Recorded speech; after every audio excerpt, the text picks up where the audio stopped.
in a coffee shop in a city, which is every coffee shop in every city on a day, which is every day. Hello, friends, and welcome to the 10th episode of Barista Unfiltered, a podcast dedicated to the life and times of baristas.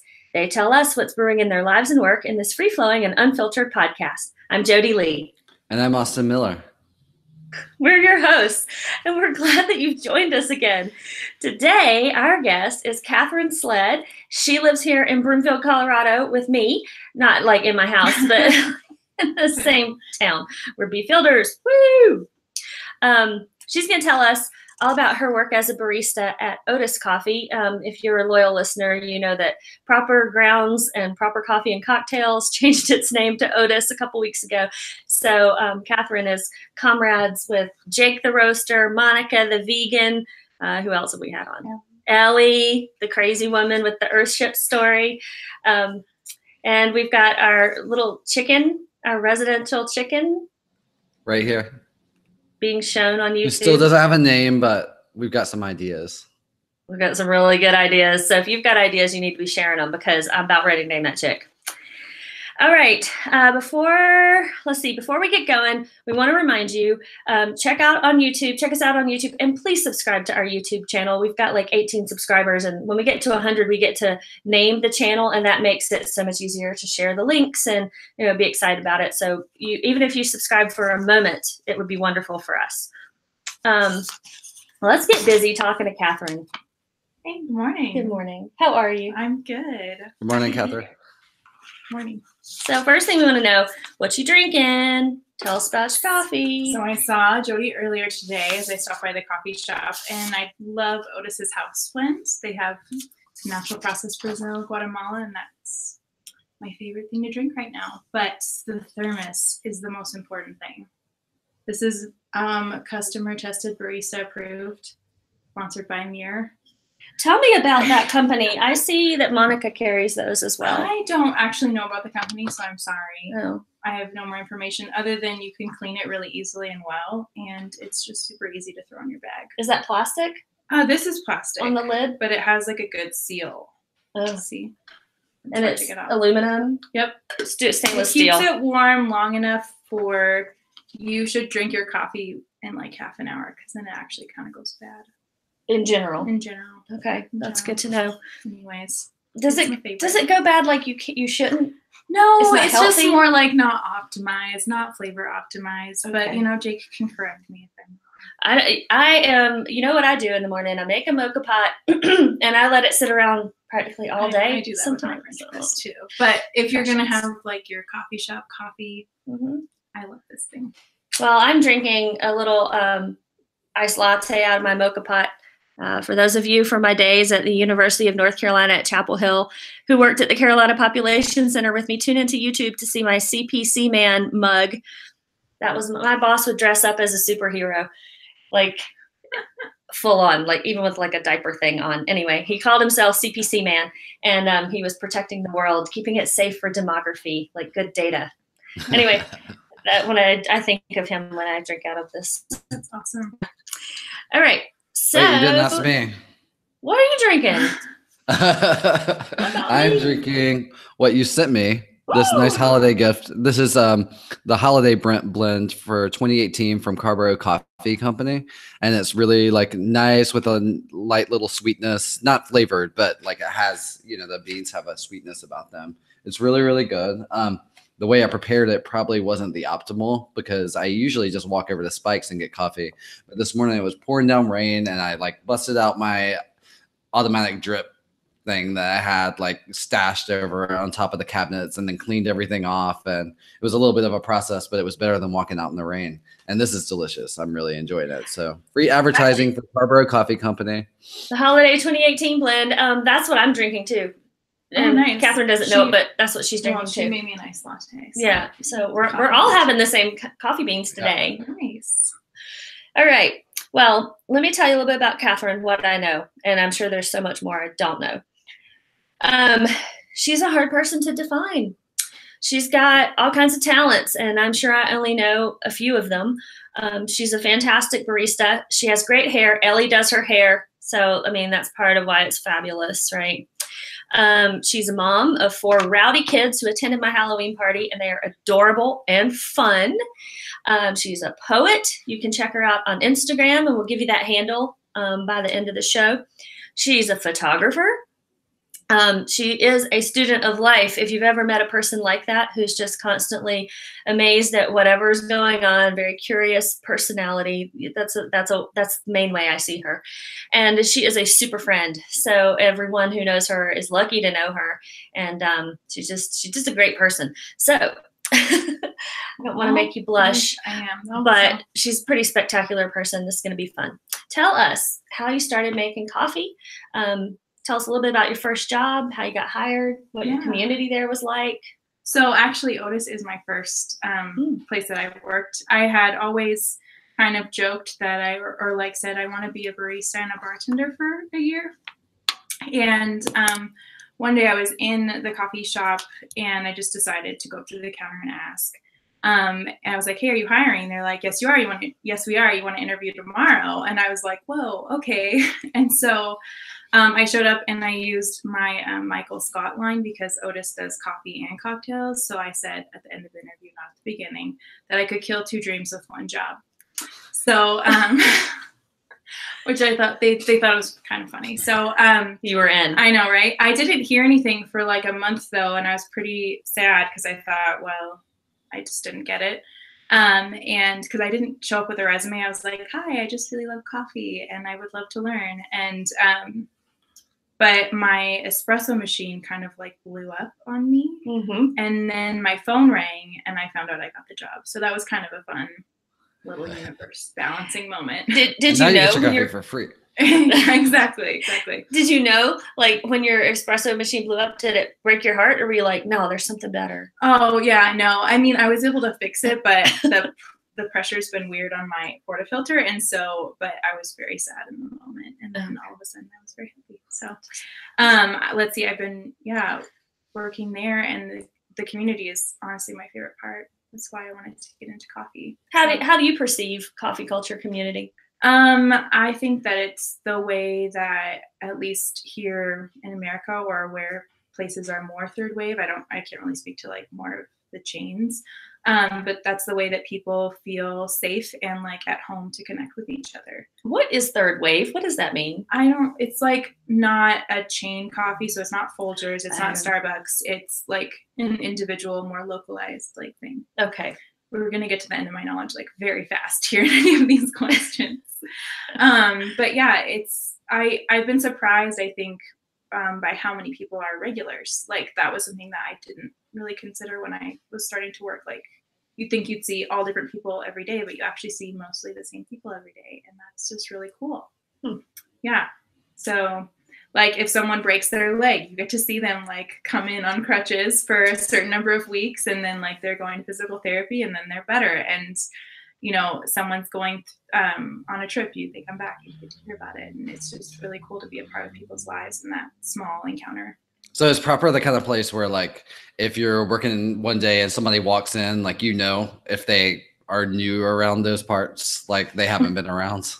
Yeah, I think so. I mean, I've been just mostly working weekends, which does have a lot more variety, but on the weekdays, it's pretty consistent for who's coming in, and those people typically stay with their same order too, so it's fun to like have it ready or know their favorite glass. Jody likes, well, right now you're back to cappuccinos, but she has the iced latte special tulip glass that I hope never breaks. Yeah, I think they started with like 4 or 5 of them. Oh yeah, we had a lot more. Lots of them, and now there's just one. Just one left. It's just. Do you guys I've become that person. Keep behind the counter? Do you keep like cups for whoever wants to keep it back there, or like a thermos, or like? Do you keep like people's like customers' cups, like their own personal cups, back behind the counter?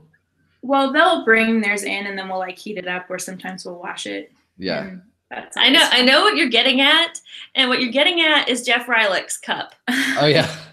Right? Yeah. And I remember the first Jeff Rylick I just saw him last week when I was at Driotti. We talked. He's got a beard and a mustache like Santa Claus now, but he's twirling the ends of it. Can you get that visual?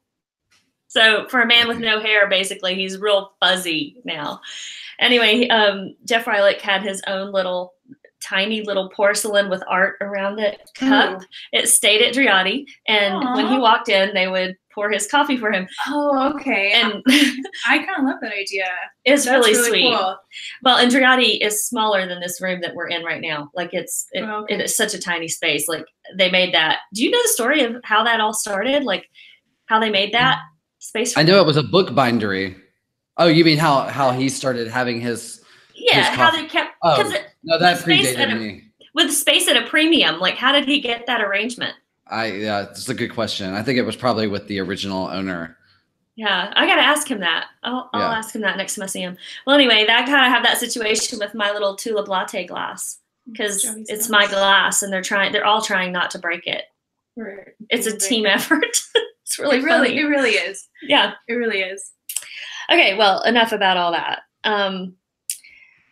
Let's see. Well, tell us, you've got kids. I do. Yeah. And so you've got a very busy life having 4 children. Yeah. Right? So tell us a little bit about your kids, your spouse, and what your family life is like, you know? What are your days like?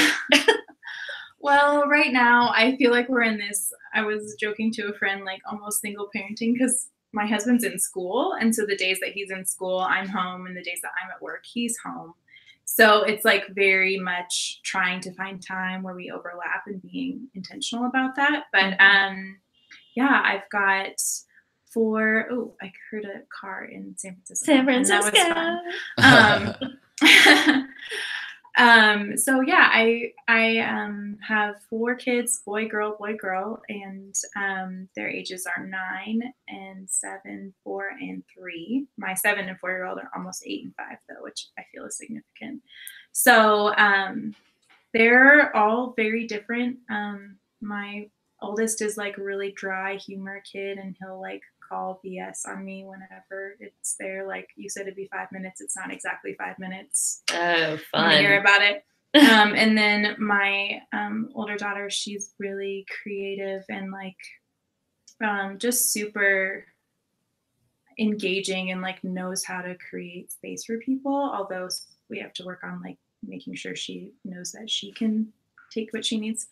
And then my 5-year-old, he's obsessed with Spider-Man. That just kind of sums him up. And then my youngest, her name is Reagan, and she is like, she's a little bit crazy, but awesome. Mm-hmm. I don't know.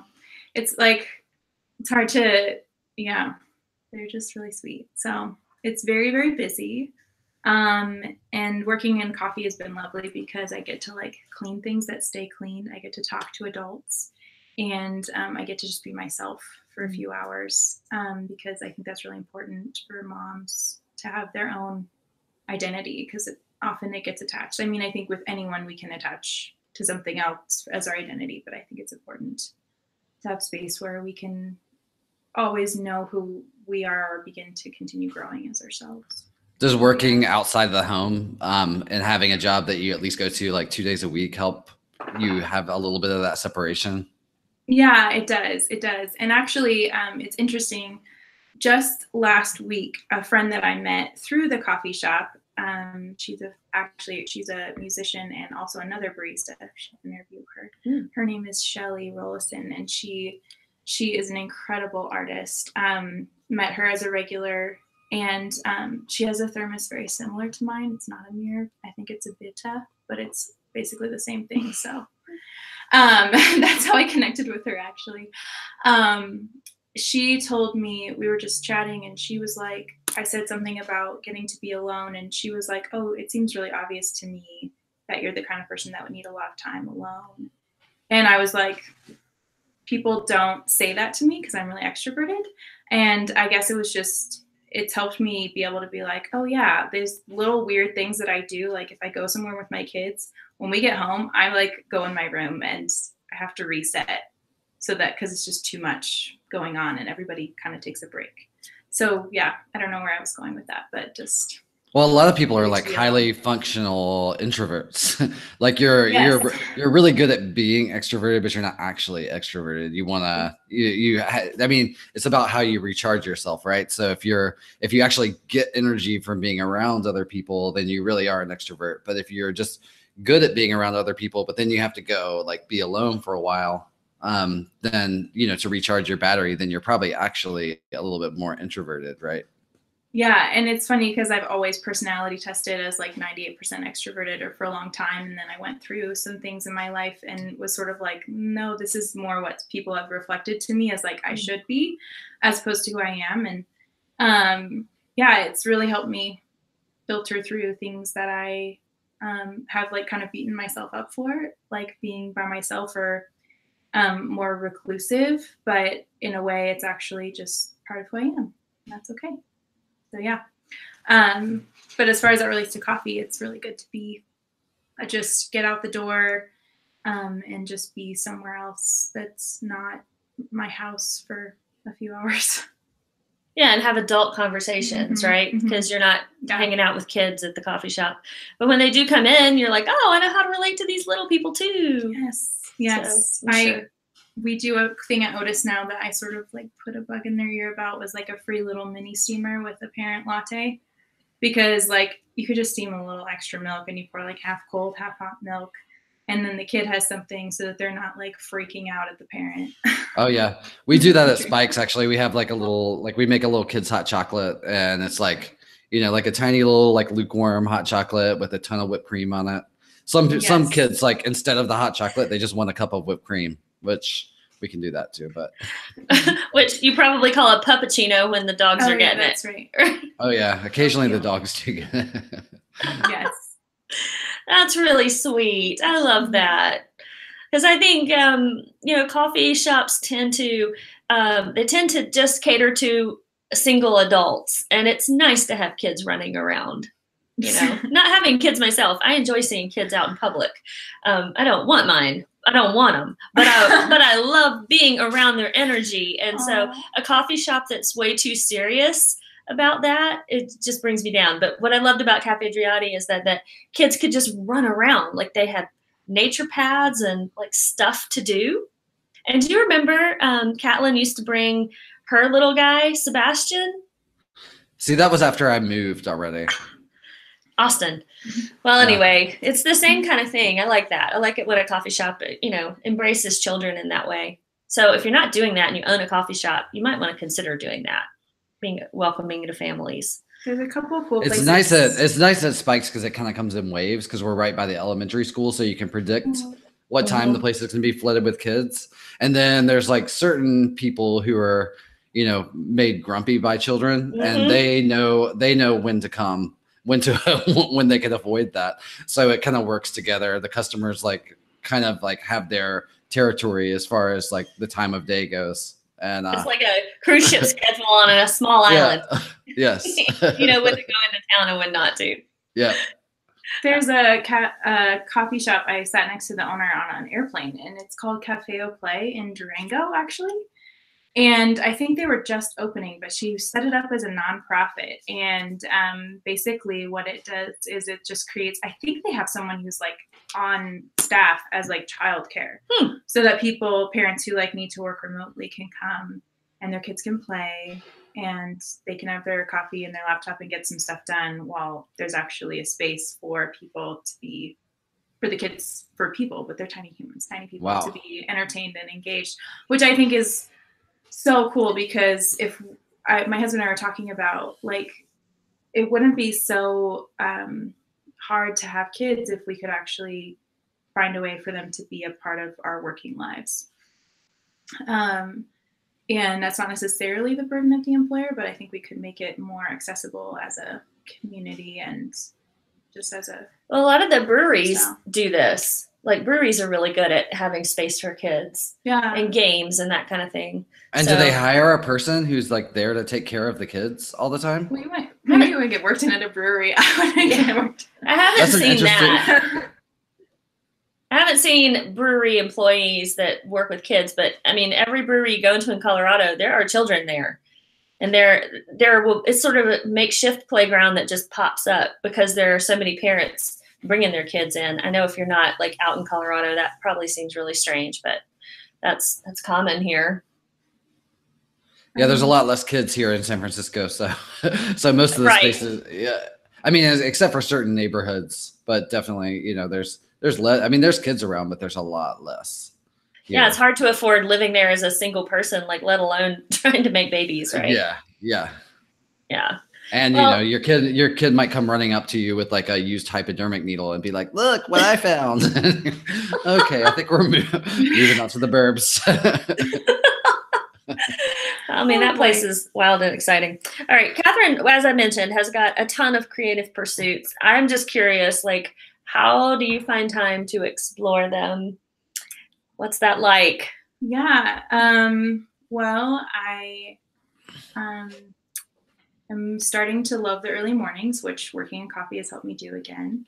And that's a time to be creative. But I think actually more of the struggle with creativity is you can always find a reason not to do it. I mean, there is like a legitimate time factor for me that I'm going to be interrupted and all these other things. But I can, it's if you create things, I think your world and your life and your perspective and your story starts to change. I think even if you do it in little ways, because you're embracing uncertainty. I think that's what creativity is a lot of. So I think it's been more about being okay that as I make things, I'm going to change, or my environment will change, or how I see the world will change. That's more how I'd answer that question of like finding time. Is I've done a good job not finding time because I've been afraid of what will happen if I do make the time.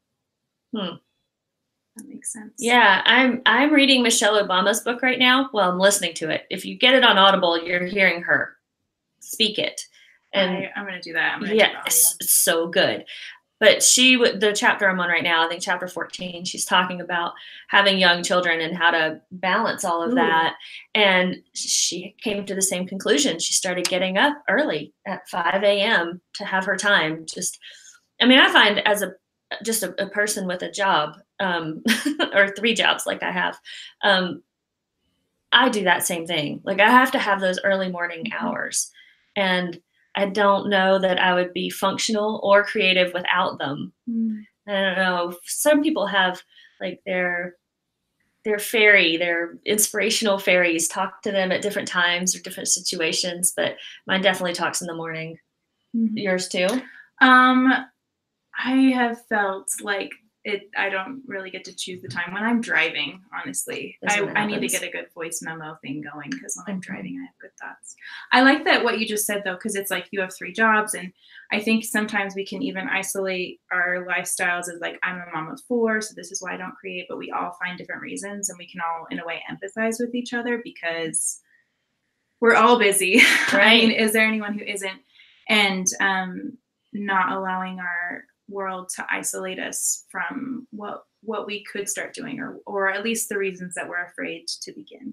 Yeah, and you have to just start sometimes, right? Like Austin and I, when we started this podcast, you just have to hit record. I feel like that just do it, the Nike slogan, it just press record is what I kept like hearing. Like it doesn't have to be polished or perfect. There can be you can stumble, there can be all kinds of problems, but you have to get going. And then once you get going, your whole heart just opens up, I feel like. And like I feel like this podcast is a living, breathing thing. Like I think about it like people think about their children, right? Like every day, all day, what is it doing? What does it need? And like I'm sort of addicted to what comes out of the creative effort in that way, more than the creative effort itself, which is opposite what Brian Harrelson does, right? He likes the doing. He does, yeah. He's always working on something. Yeah, and he's pretty much obsessed with whatever process he's in. That's right. I'm more output driven.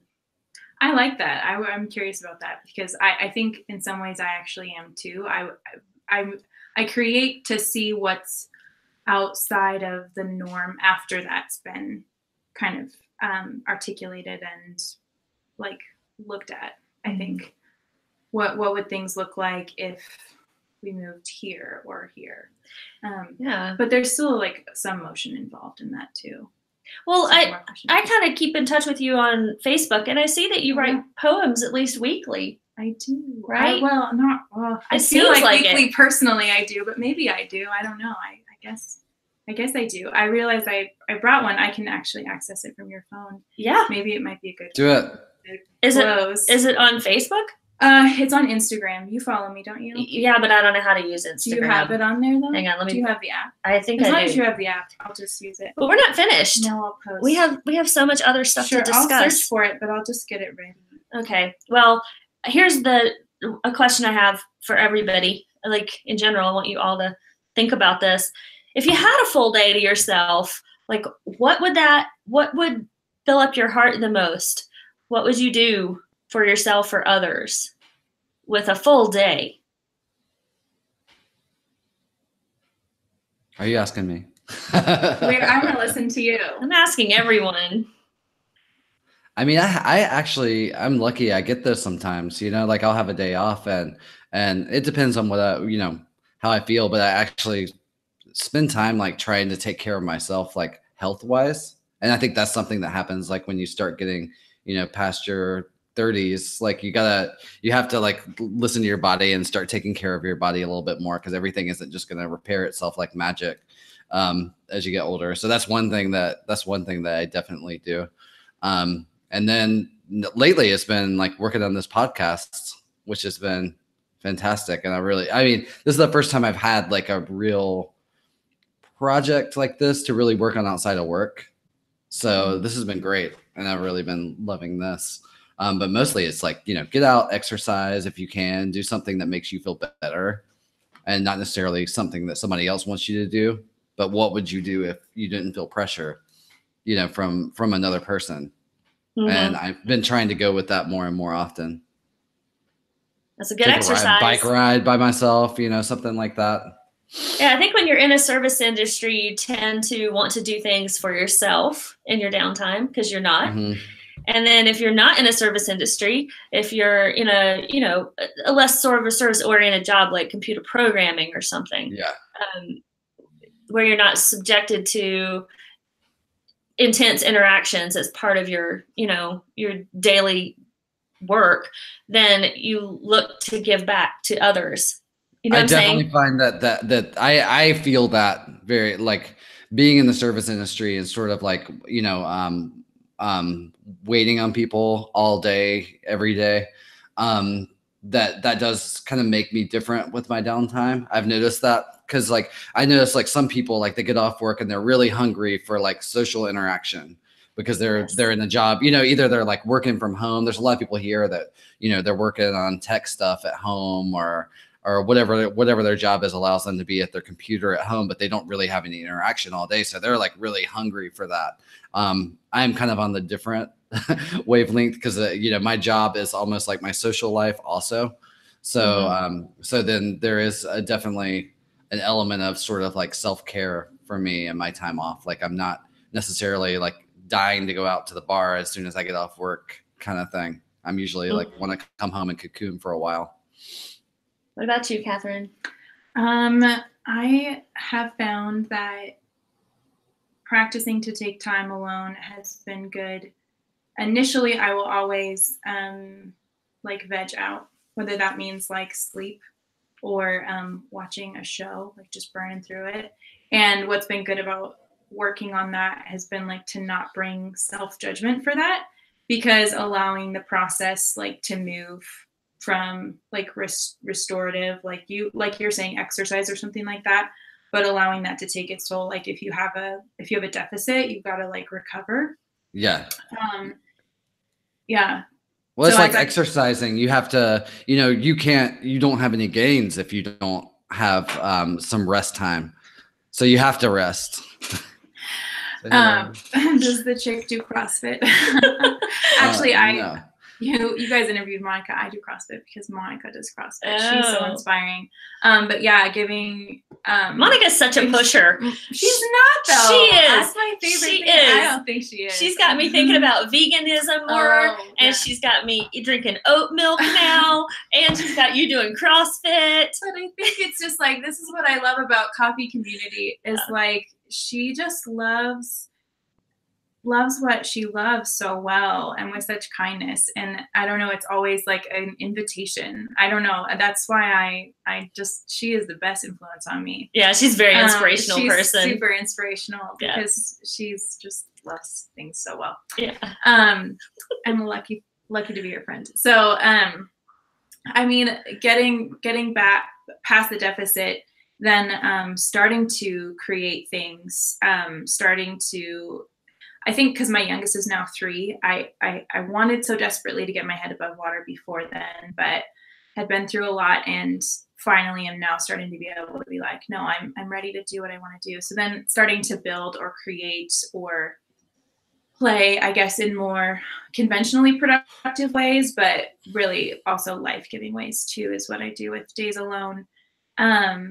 But I also think, and when I was talking about creativity, I did get to go to Ireland for a week by myself, and that was divine. It was so lovely. I got to be the photographer for a retreat, and that was so much fun. But they drink tea over there, not coffee. So, but it's good tea. Irish coffee. Yeah. But then you're like up late, and I feel like it makes your heart go really fast, and then slow down. It's like vodka and Red Bull. Exactly. It's not. It's I had to regiment, like I had to be like, I'll have a Guinness this night, I will have a gin and tonic this other night. So because there's so many good things over there. But getting to part of what they were engaging, because the retreat was for creatives, was again that like, why do we sabotage or avoid what it is we think that we most deeply want to do? And just processing through that, because when I start to show up for new things in my life, it starts like a little bit of rumblings of things I won't necessarily be able to control after, or I have to evaluate ways I've made my life work that are actually really miserable. So taking time to yourself is a little bit dangerous, I think, once you get past the restorative recovery and like the initial, oh my goodness, this is so fun. Then you start to be like, whoa, how have I been living? And you have to like reevaluate even going back to your daily life. And I think that's the risk of change, or at least listening to that little fairy or your inner knowing that wants a change. Yeah, that needs a change. Yeah. And we need a change. It's human. Part of what Austin was saying about listening to your body. I think the reason our bodies start to deteriorate is because we need them to. We need to hear them. Oh, and that's so beautiful. I try to tell people in their 20s that I know, because some of you know I'm a massage therapist. I've been doing it for 15 years. And yeah, it's like I always try to encourage young people, even teenagers, like, listen to what your body's telling you now, because it can just guide you. It guides you in ways that a lot of us have to wait till we're 30 to actually be sensitive enough to hear, right? Mm-hmm. And what if you could maintain that awareness like all through your adult life? Like what would you be capable of? What would happen for you? Oh my gosh, that is the most beautiful thing. Can you just like say that again? Take a moment for that. We need them to we need our bodies to deteriorate. Yeah, we need our tennis elbow to work out the fact that we don't need to play tennis every day. That it might be good to reconnect with our spouse or cook a meal, right? And get more into being and instead of doing. I think, especially in Colorado, this is a very doing culture. And I'm from North Carolina, where we're more of a being culture, almost to a fault. Both places, almost to a fault, are being and doing. And here I am going back and forth, working in the flesh with people and realizing that we all need time for both. Like there's a space in between. Yeah.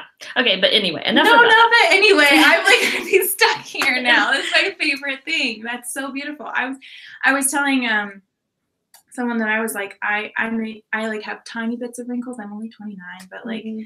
I'm excited to get wrinkles, and I Yeah. don't really know why I actually am. I think my face will finally reflect what I've been through in my life. That's what I need. It's Earn your too stripes. much. Exactly. I am where most people are when they're like 50 or 60 as far as where I've been. And it's just, I think it's, but I love that we need them to deteriorate. What? A kindness. Mhm. Oh. Yeah, it's a real service. The thing I love about being 44 is that when I go to read, I have to put things away, and I do that thing that my grandmother used to do, where you look over, I listen. look over, and you tuck your chin and you kind of look out the tops of your eyeballs. And I love that. I love that motion. I'm like, I'm finally old enough to have earned that posture. Oh my goodness. I'm so excited about that. Yeah, I am in love with aging, and I don't have a problem with it. Like, I don't wear makeup. I have spots on my face. I don't cover it up. My hair is going gray. I'm all good with all of it. I love it. Yeah. Austin, how do you feel about aging? Because you're my age, aren't you? Yeah, I'm exactly. Well, remember, we're both like same month, same year. Yeah, we're just a few weeks apart. Yeah, I mean, it's not. When you're younger and you think about being this age, you're like, oh my god, that's gonna suck. And then when you actually get here, it's not. I don't know. To me, it's you definitely have learned so much more, and that I don't know. That's worth it. That's worth like the extra aches and pains, as far as I'm concerned. Yeah, I know.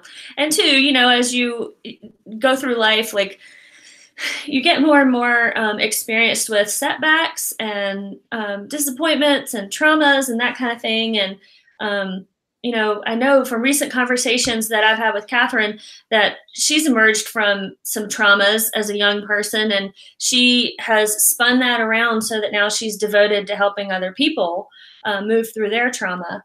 So I don't know if you want to talk a little bit about that, because I feel like this is a perfect time to. It's a great segue.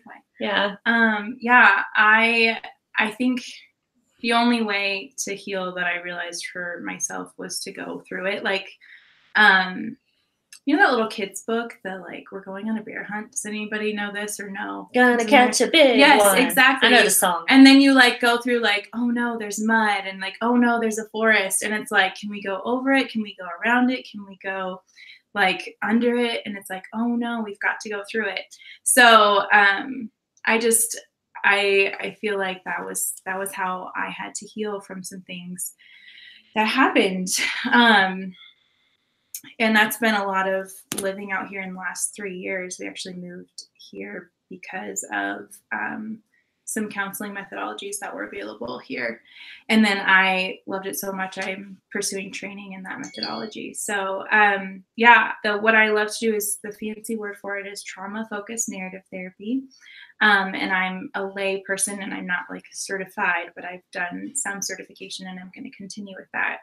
But basically, the method is you take a story from your life, at the ground level. So if I were to talk about this room, I would talk about the window, how my body felt, who I was with.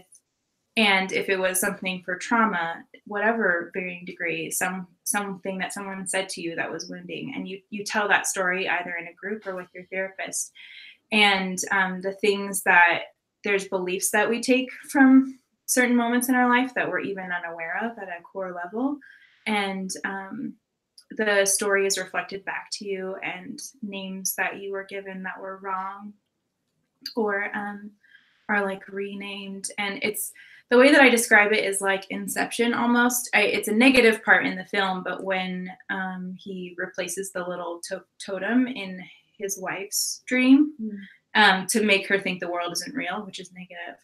But it's almost like something that was made false at a very inner part of your being is reset. That's what the experience is like. Mm-hmm. And it is so beautiful and so transformative, not only to be a recipient of, but also to see or be a participant in. And I'm a little bit crazy. So I'm oh, that's what I'm made to do. That's how I show up in the world, is I love to see people who want to be seen. And so you're working a lot with the programming in the brain. Yeah, Right. I mean, I don't have a lot of like neuroscience background, or I don't have any, but so I don't have a lot of knowledge in that area. But yeah, your brain pathways are definitely affected.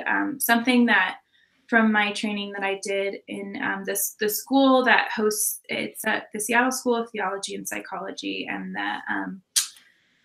the nonprofit within that is called the Allender Center, which was co-founded by Dan Allender and then Kathy Lord. Oh, I'm getting her last name wrong. I'm sorry, Kathy, but she's my favorite human. She's so amazing. She'll understand. She'll understand it. I don't know if she'll say this. Hi. She's like, I want to be like her someday. That's where the methodology came from. It's called the Allender method, and Dan Allender has worked with primarily victims or adult victims of childhood sexual abuse. So he wrote a book called The Wounded Heart, and there's a more recent one called Healing the Wounded Heart. There is some religious component to that, but I still find that the work is so it's so effective and really beautiful, a path to healing. So that he's been doing that for 30 years, and so they have this lay counseling program now that you can do over 4 weekends. So I did that last year while working at my first year at Proper. Yeah, it's what I was going to say about it was my experience is you would do the teaching and then you would do your group work. And for me, I have come to realize just the healing power of seeing someone else's face when you tell your story. Not even hearing them say words, because we're really quick to soothe each other with our words. But what's important for healing is to sit in that messiness and to sit in the disorientation and whatever other emotions are there, just the agony of what has happened.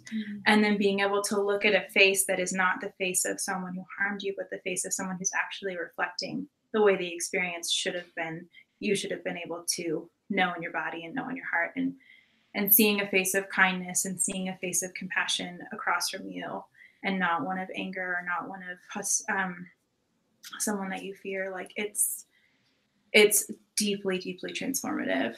So here's what I understand, and you tell me what I know. If what I know is what you know, if it's true. But what happens a lot of times with trauma is that you have a central nervous system. You know, your brain is made up of two parts. You could think of it like a cerebral cortex that is, you know, the seat of logic and reasoning. And then there's this more reptilian brain that is just going to save you if there's a bear running after you. It's impulsive. And when it is engaged, it shuts down all of the restorative mechanisms in your body. The point is to get out. You know, a lot of times we freeze as a response. A lot of times we run, we have panic, and when it's driven, I guess, directly by an optic nerve connection to your eyeball. So whatever it is you're seeing, your visual input becomes super important, because if you've seen something horrific and felt horrifying feelings at the same time, all of that's encoded in your reptilian brain, and your cortex is not dealing with it. So your ability to reason is hampered. And so what you're saying is that, you know, look at getting new visual input that is calm, reassuring, compassionate, loving around something that was associated with such panic. That reprogramming is actually what knits the connection between the reptilian brain and the cortical brain. So you're able to take that really terrible experience, move it into a place where you can reason with it and work out the parts that you're not a bad person.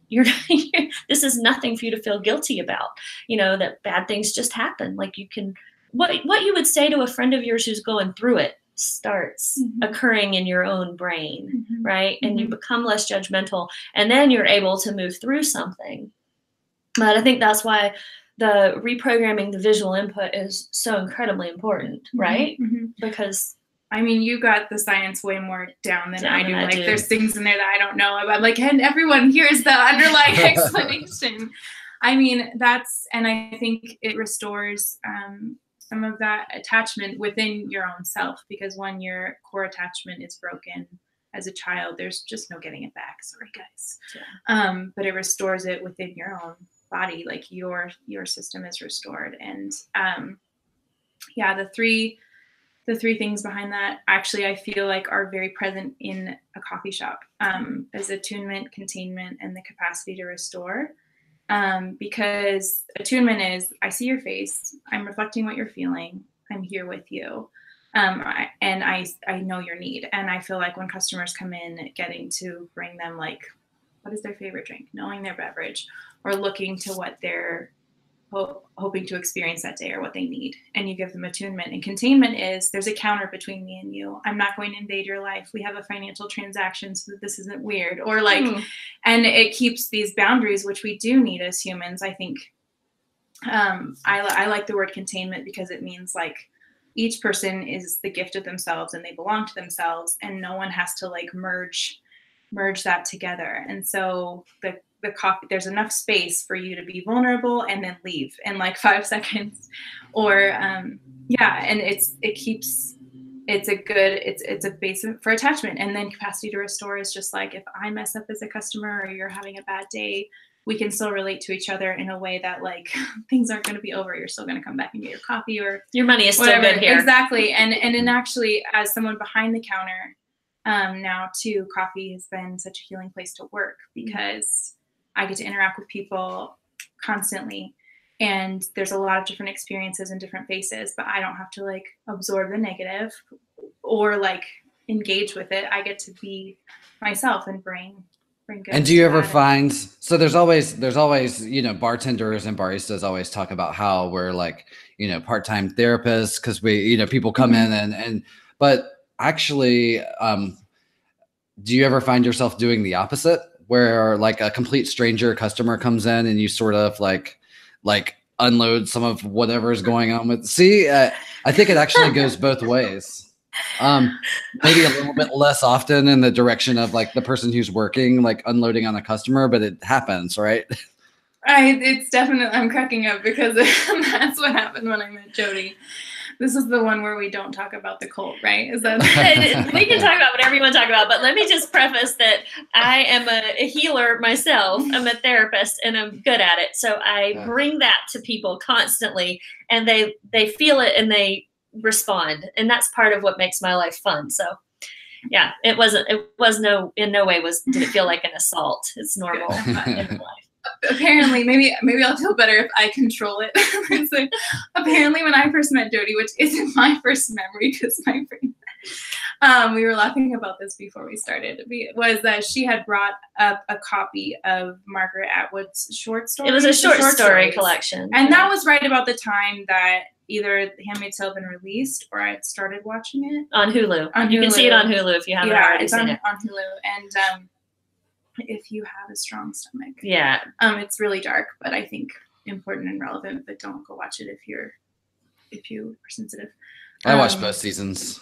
It's intense. I couldn't do season 2, but I got through season 1. Oh yeah. Yeah.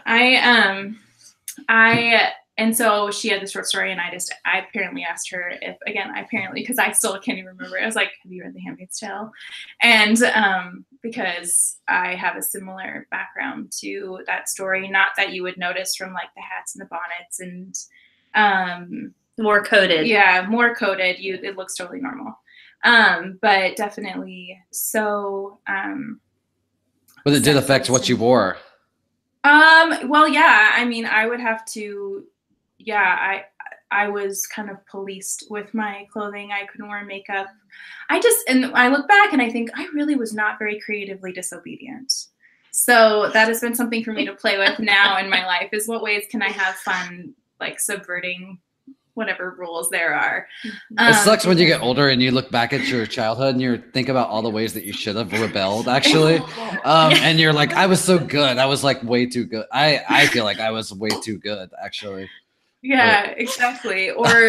And I think just a very conservative religious system. And it's interesting to to engage what brainwashing is, because it's totally real. And if someone, like, honestly, I had one other job before Proper. I'm 29 and I have 4 kids. So if you're starting to connect some dots here, I'll let you do that. But yeah, things like birth control were wrong.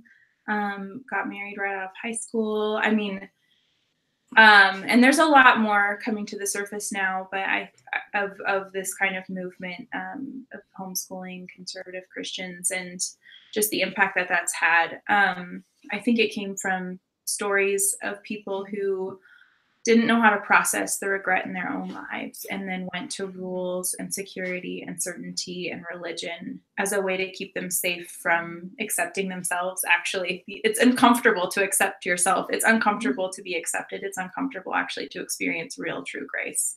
So I think with kindness, but not with excuses, like that's where it came from, and it's deeply harmful. It's like when I first went to a college class, and it was at a Christian college that I can't do anymore. I can't do it. I need places that are much more open and less regimented to thrive and grow. So I don't want to return judgment with judgment, but I struggle there. Yeah, I like had a freaking panic attack because I was taught that it was wrong for women to work. They shouldn't receive higher education because they're just supposed to have children and stay home and raise their children and feed them all organic food. And, I could go on. It's like just this list of invisible rules. And it was really debilitating, but also like I'm here 3 years later, and my family got out of that, and we kept showing up, and it's been really, really hard, but we're here. And the healing process still goes on, but yeah, it's definitely, I think as you're asking, like, what's the other side of the therapy barista situation? It's me running into Jody and being like, let me tell you it all in one sentence. It's good that it all worked out, guys. Everything's fine. Yeah. My husband was standing there when that happened, and we walked away, and he looked at me and he was like, well, I said, I know, we have to be friends. Like that's where we are. I just made a new friend. So it worked out for me there. But and which is, I think, been great is to experience kindness in different faces as I've been a barista, and to also like just work a freaking job like a normal human being. Like that must be incredible. Yeah, it is. It is big life goal that you didn't have for years. Yeah. So you're like, to all those people who are complaining, like, I have to go to work today, be like, no, you get to go to work. No, I think we're all entitled to complain about our lives. I think if we stuff it down, it's going to come out in weird ways in our bodies. Yeah. But no, I actually wanted to be a lawyer when I was a kid. People told me I'd be a good lawyer. I didn't realize that wasn't a compliment when I was like 8 years old. That just means you like to argue a lot.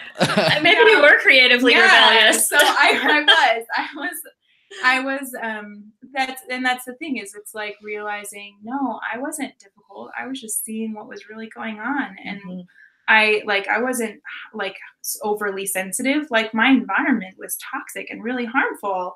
And all these things make me a good therapist. I mean, I'm in school I would love to be fully licensed. But right now I'm starting just a life coaching practice and working with people wanting to move forward in their lives, but that's very story-based because we can't do things that are just up here if we haven't done the work down here. And so being able to move into a safe space and have a relationship that you can process those things with, or someone who can ask the right questions and give you the right face.